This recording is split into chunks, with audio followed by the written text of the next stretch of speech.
How is the season going not in the conference this year? So far, we're 6-2-1, and so we're winning. We've been pretty good at home, and we've done okay on the road.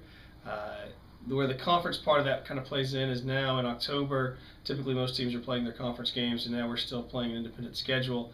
What basically that means is if you're chasing a national tournament bid, you cannot really lose a game out of conference, and so every game is going to be a playoff game for us. So we have some kind of a crazy schedule as we go through October, some midweek games and things like that, and some single games throughout the weekend.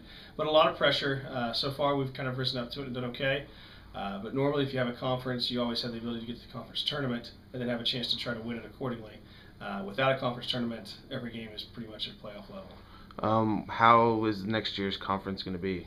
With the MIAA, it's hard to say. We're going to graduate 8 seniors, and so we'll be a much younger team than we are this year. Right now, we only have one freshman that's consistently making the travel squad, and it's not a bad freshman class. Where we'll stack in with the group will be difficult to say. In the past, our experience with the MIAA opponents, we've done fine, but it's going to be a pretty competitive league. What's your next home game? Next home game for us will be October 15th against UCO, so that will be kind of the Super Bowl of our season. Not because it's UCO, but UCO brings a good strength of schedule to the game, and if we can beat them at home, that will give us a much better regional ranking.